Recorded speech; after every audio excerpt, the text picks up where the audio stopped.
My baby looking too good, yeah, she perfect. No, she worth it. When she pull up, all them man, them flirting. And yeah, she know that she a dime. Call up on my line. Told her, baby, bring it one time. Yeah. Just sit down and relax. Yo, what's really good though, it's your girl yezziyezzir, and I know you're looking around thinking, hold on, this isn't the usual set. Well, of course not. We are in the heart of Nine Elms right now in Paradise Cove, the restaurant, with none other than the chef himself, Chef T, in the building. Hello everyone, thank you for having me. Thank you, Izzy. It's a pleasure having you, man. You're here for our new season. Yeah. And it's a special season because we're collaborating on this one. Collaborating partners, family at this point, Yeah. you know. But yeah, we're here. Yeah, it's been a long time coming. We've been talking about it because you've got quite the story to tell. So for the people living under a rock going, who's Chef T? What's Paradise Cove? What's going on? Who is Chef T? If you could just give us that, please.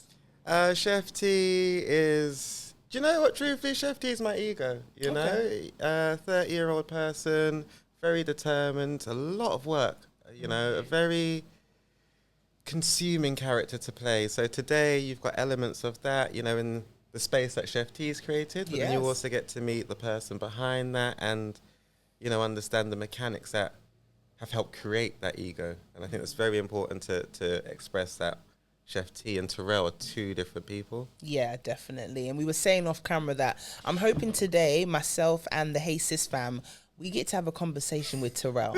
Can we make that happen? Yeah, you'll get both characters. But no, Yeah. I think, you know, what I just want to share, apart from just appreciation with the, you know, whoever's listening, is the fact that today this connection is just between kind of two people. You know, Yeah. it's taken a lot of planning and preparation. And this isn't something that I ordinarily do. And even just here, you can't see them, the camera crew, I felt very at ease. You know, Yeah. and I've done this before in other environments where I haven't felt like that. So for me, whatever comes out, it's just us connecting here, and, Yeah. and that's really crucial to, you know, just Yeah. express. No, of course. So, you know, it's a pleasure. We're actually in here. We're in the restaurant. It's a lot is happening behind the scenes. Yeah, that you will not see on camera. YouTube family, there's a lot going on. I don't know how you do it, Chef T, but I want to ask, what was it? Is it that you just woke up one day and decided I want to have a restaurant? Because admittedly, this is one of the hardest businesses to go into. Yeah. So how did you get to the point of saying, I want my own restaurant? So that's a multifaceted question. I think the first thing for me is I got my first job in a cafe, yeah, and I had to be a waiter, I had to be the chef, you got to cash up. So I played all the different roles that make up a restaurant on a bigger scale, because you have a waiter and a chef. But I learned to do that by myself. At the age of 17, I learned I could make a bit of money doing this. Do you understand? And I've got my degrees. I became educated. I became a primary school teacher, and I worked my way up. But in terms of financial stability, the easiest, the quickest, the most reliable way to get an income was working in the hospitality industry. You know? Okay. So I guess for me, there's an element of always knowing I can earn my bread and butter being here. You know what I mean? Yeah. Compared to other career paths. And in the addition to that, I was about 18, you know, and I just said one day I want to do it for myself. Okay. And I've always held on to that idea, and everything I've done, whether it be being a teacher, it's still linked to food, whether it be creating, it's still linked to this. And then, you know, fast forward 10 years later, it's kind of manifested into this space that we have now, but there's a level of determination, not giving up. You know, like, Yeah. oh, let's go to the rave. We people will throw a lot of their ambitions out there, Yeah. but not follow through. But everything I've been doing for the past 10 years has been intentionally gearing up towards this. I've just been picking up a nugget, storing it, picking up a nugget, storing it. We might have gone out for dinner. Oh, you know, I see a plate set and I just archive it in my brain. And then now, when I got this space, I knew exactly where I wanted to get for my plate set. Yeah. I knew exactly where I wanted to go for my tables and chairs, because the past 10 years has kind of been building up towards this. So it's there's levels and layers, but I just want to share over the 10 years, it's been an ongoing thing that I've always known that I wanted to do. And it's just been about finding the right spot, the right place to have that opportunity, never giving up and never being distracted. And 10 years is quite the journey. A lot of people would have given up year one, year two. There's something you said as well that I was like, hold on. But people listening at home, yeah. Chef T, I don't want to get the figure wrong. Yeah. Please tell the people, how much did you have to start up the restaurant? All right. So with this place, because this is my third restaurant. Okay. Yeah, and I'm 30 as well. Yeah. This was I had £6,182. So wait, hold on. Let's break that down. You opened up a whole restaurant Yeah. with 6,000 odd pounds. That's almost unheard of. Because it's a functioning restaurant. Like, I've been here. There's customers. There's a lot going on. You're cooking. You've got a waitress. You got She was another here person. yesterday. She was actually here yesterday. I've been here. So when you tell me 6 grand, if I said that to certain naysayers and doubting Thomases, they'll be like, ain't no way you opening up a restaurant with 6 grand. How did you do it? I've done it 3 times over. And that's not me. I don't ever want to give that as cockiness, arrogance. What it is, remember I just said to you, I've been planning this for 10 years. So I know all the components of a restaurant. A restaurant needs around 20 seats or so. 20 seats cost you around £50. Because I know that knowledge, I can look at IKEA, I can go to Argos, I can go Habitat, Gumtree. What most people will not do is have that understanding or have that skill set. So what they will do is pay somebody else for it. So when you buy into a restaurant, when you buy into a business, you're paying not only for the core components that make up a restaurant, which are around £6,000 to £10,000, you're paying for other people's skill sets and their problems or liabilities or their bills. Yeah. So when, for example, you pay a builder to do what I've done, 10 to 40 grand. No, I came in here with a paintbrush and did it myself. The cushions, I sewed these. Again, you pay somebody else for those furnishings. The curtains, those are actually from my flat. Again, so everything that would have cost a chunk of money and I didn't have it, all right, what can I do or where can I go to create the same outcome but at a cheaper value? Yeah. And by doing that, that's what's brought me to this position, you know? And I've used that model multiple times over. So the first time I did it, learned a lot. The second time I did it, I tried it. And then the third time I've done it, and look at where we are now. So there's obviously a mechanic and a method to it, but, you know, the proof is in the pudding. No, definitely. We are in the midst of the pudding as we speak. That 10-year journey, did you have any doubts when you were on it? Do you know what? I've never had any doubts in my ability or my skill set. And I don't say that from, again, ego or thinking that I'm better than anybody else or anything like that. I say it from a place of humility because I worked for this. Yeah. You know? I was 18 years old and coming home from a shift at 1 o'clock in the morning, standing at my oven, I'm cooking curry goat.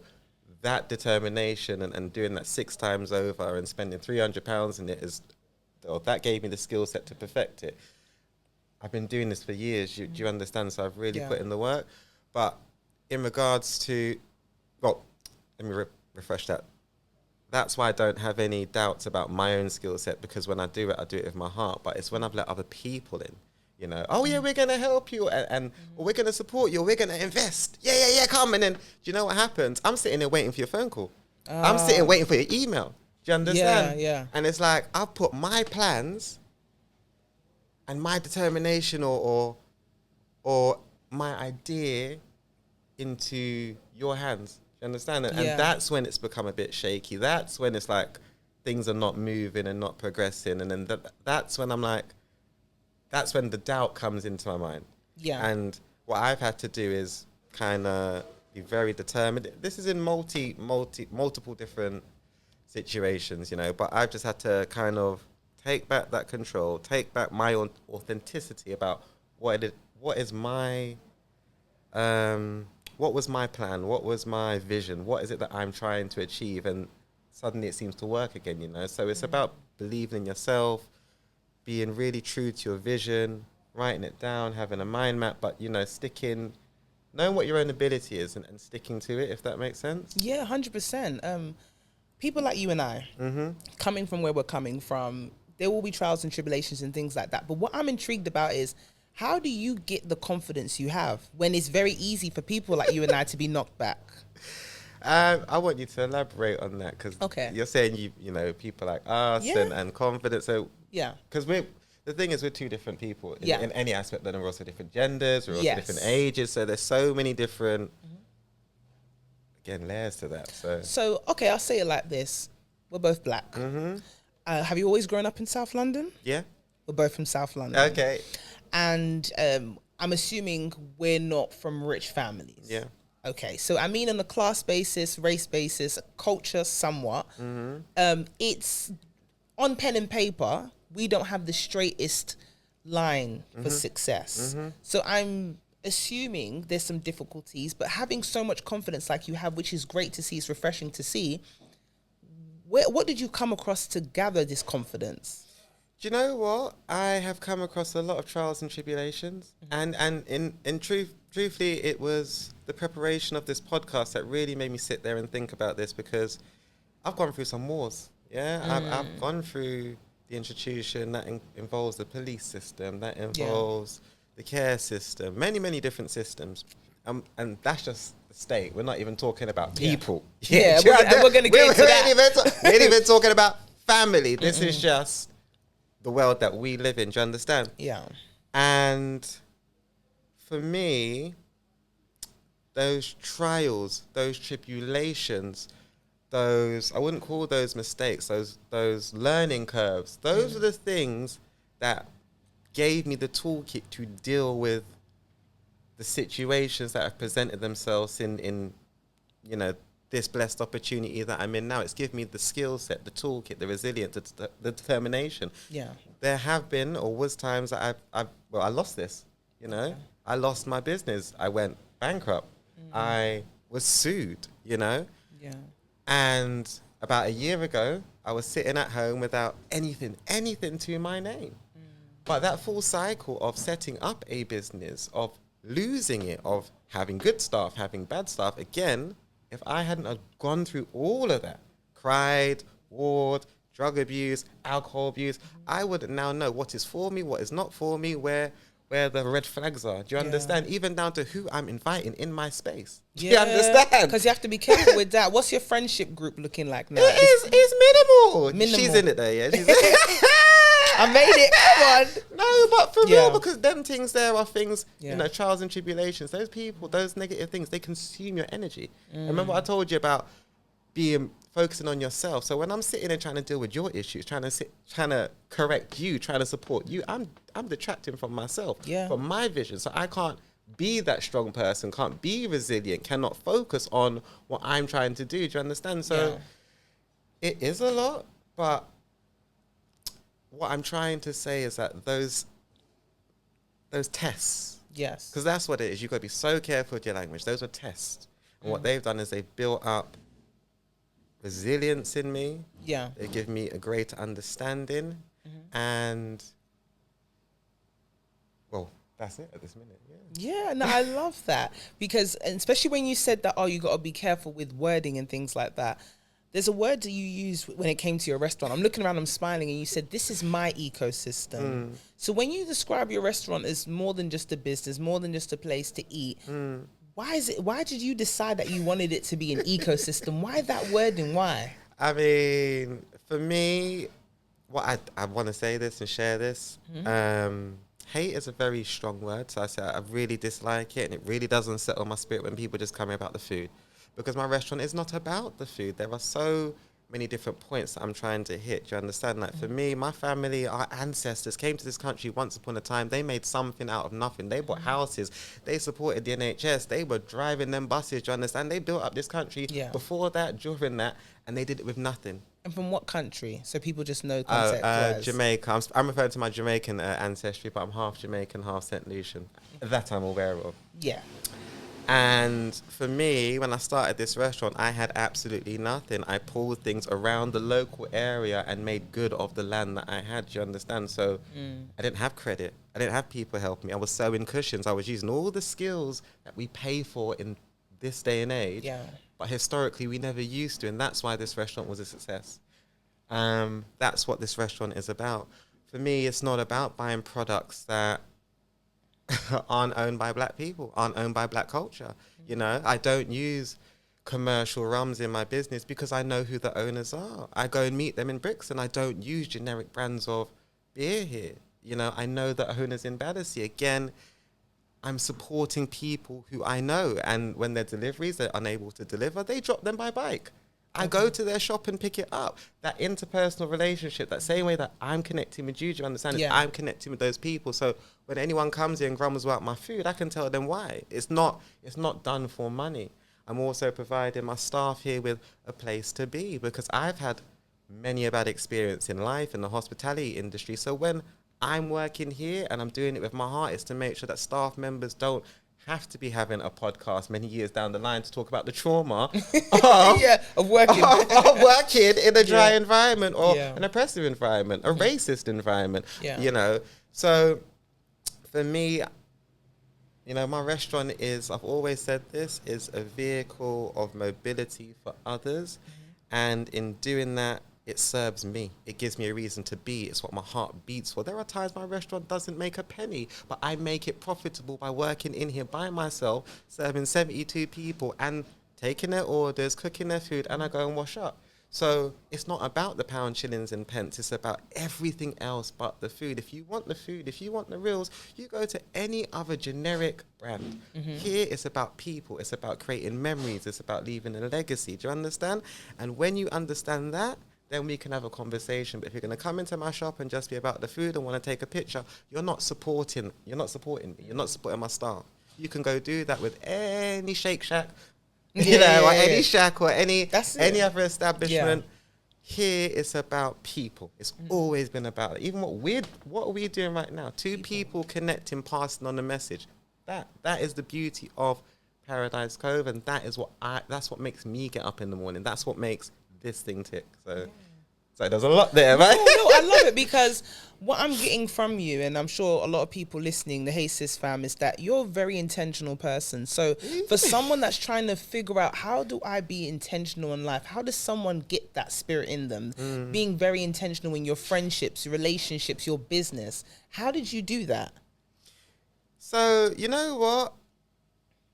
I could talk about getting educated, or I could talk about the tokenistic stuff, but I want to go back to that trauma, you know, and the stuff that I just previously spoke about, in the fact that I've been tested.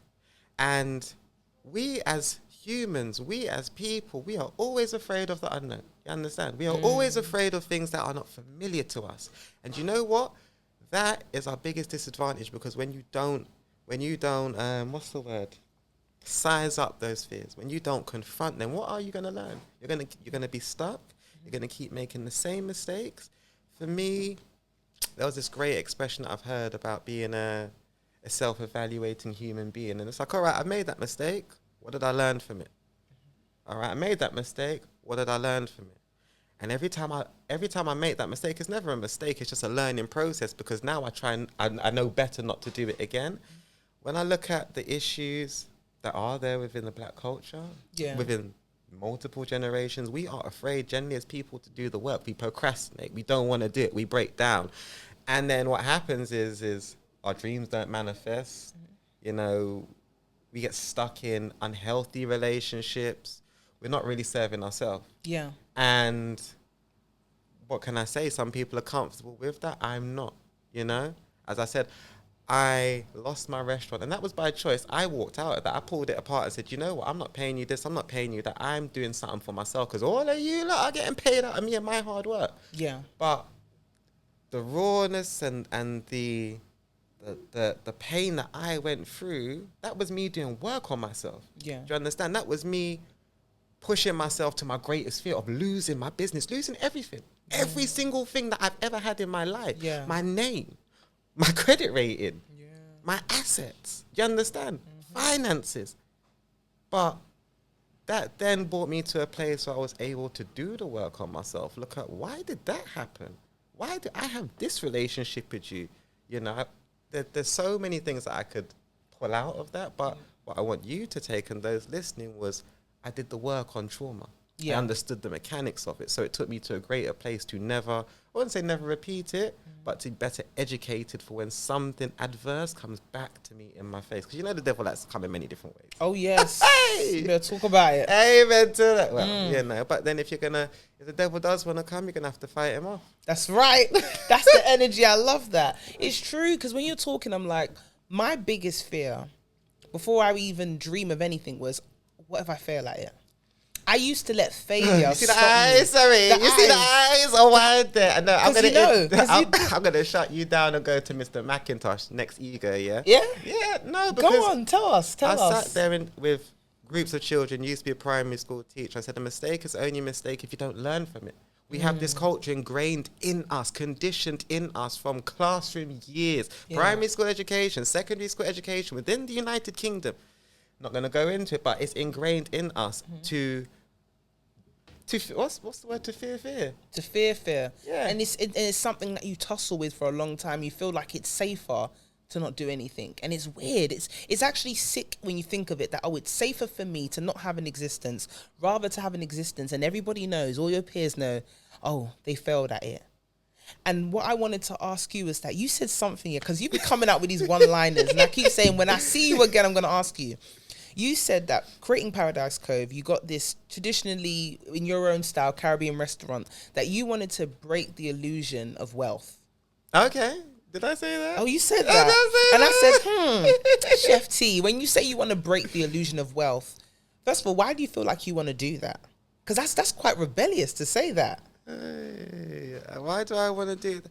Do you know what it is for me? So, truthfully, and you said something to me about being passive. You know, we as people are too pacify. I just, let me take you right back actually to the age of 8. And I just remember sitting at a family party and hearing my aunts and uncles, and I'm sure you've all heard this speech, if I was younger, I wish I could do it again, or if I could go back to school. And I remember being 8 years old, and I said to myself, mark my words, no way am I ever going to get to their age and say that word, those words, you understand? So that was from the age of 8. I have made every maneuver in my life promising myself never to say the words. I've taken opportunities, I've taken chances. All right, fear something may go wrong, but at least I have tried. I can sleep easy knowing the outcomes. Do you know what I mean? Like, it could have happened, it didn't happen, but I've done it. Do you understand? Yeah. And now I'm older, so I forgot my point. That went too far. Because I was saying that you said a very strong term. You said, I want to break the illusion of wealth. And I'm thinking, but why do you want to do that? Because that's very rebellious.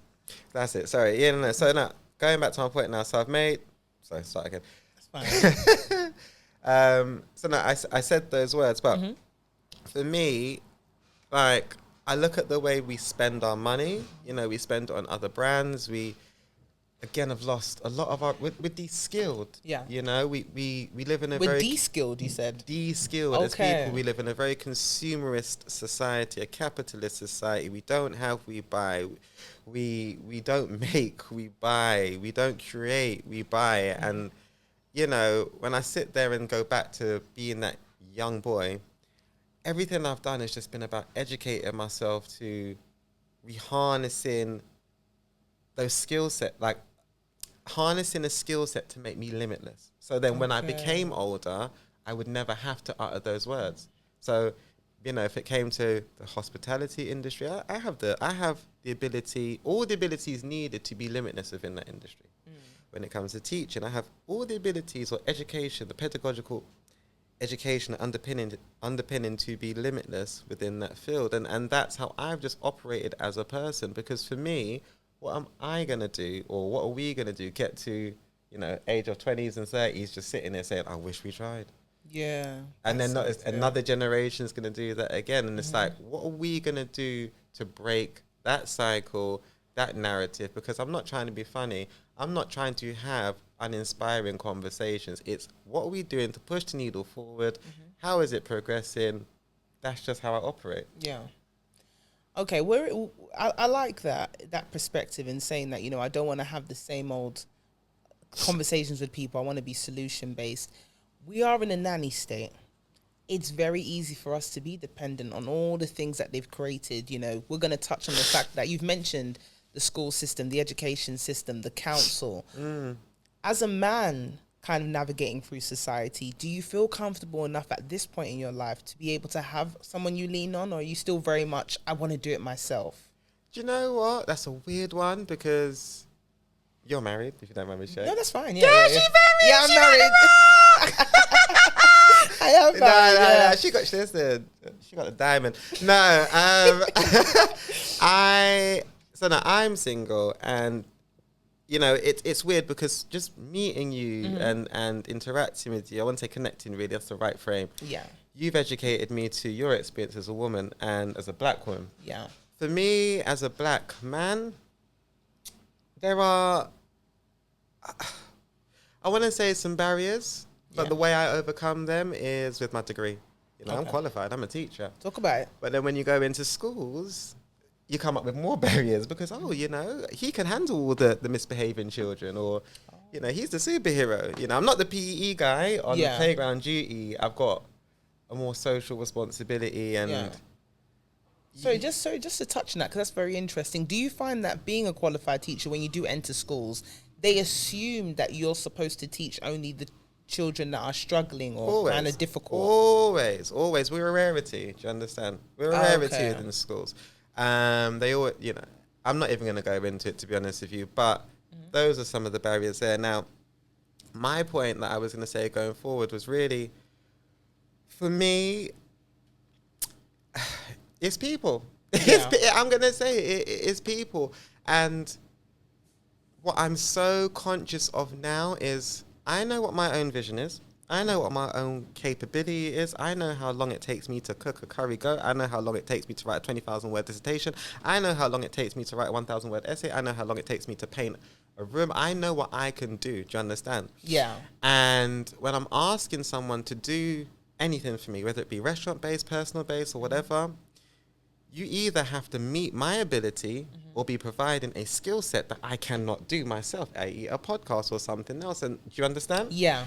So when you let me down, because that is the default, do you understand? If you come with your issues or you come with whatever, I got that limitless ability to do it myself. You're your own hero. There you go. Okay. I'm not relying on nobody else. I'm not banking on that reliability because you know, when you can't do something, when you got your issues and you're running late and it matches up my life, my dream, remember, care experience with no family, so who am I going to? Do you understand? I'm putting everything into somebody else, and that just doesn't sit well with me. Not even from a trauma stance. It doesn't sit well with me. Do you understand? My own target, my own determination is my reliability. It's my gospel. So when I invite people, then I do it by choice, but I always have that backup of, you know what, I've got to do it myself. Because contracts in this day and age don't seem to work. Money in this day and age don't seem to work. It's all about the people. If they're going to... A contract is good as the people that honour it, to be honest with you. But I do want to tap into why that might be the case, where you feel like you have to have that need for independence. So what we're going to do is we're going to take it a bit back, Chef T. We're going to go to Terrell. We're going to go Terrell as a child. So on the next episode, you're going to hear about where this might have all come from, because a lot of people don't know that you did grow up in social care for quite some time. So before you go anywhere, guys, I'm going to need you to make sure you subscribe, drop a comment, and like this episode, because we're going to be talking all about it in the next one. You've been watching or listening to another episode of Hey Sis. I'm one of the few people that has the power now. Because you're educated. Not even educated, because I'm creative. Because education didn't get me my restaurant. My creativity did. Education got me a salary. I've taken my local authorities to court. Well, I did it. The first time I did it, I was 16. I did it again when I was 16. I did it 4 times, 16 to 17, and I won. You took them to court at 16? Yeah, your local authority? I was homeless. They didn't want nothing to do with me. They left me on the street. That's another story for another part of the podcast. But relax, girl, let me put it on you. No time for chit chat, because she moved like a queen, and I like what I see, and I wanna get more of that. I undress and he blows success. Lay down as you decompress. Come mine and forget the stress. Got the 9 to 5 cause he tryna change his life. He can't help it but to show his bad side. So he call me Jesse when he want that good ride. Follow my stride, you know you want a good time. Pick any card, I know it won't decline. He know how to please me, never tease me. Keep me in Givenchy, laced in Gucci. Quick, take the keys and drive to Chelsea. Eat a Scalini, order linguine. He ordered the chateau, we got it to go.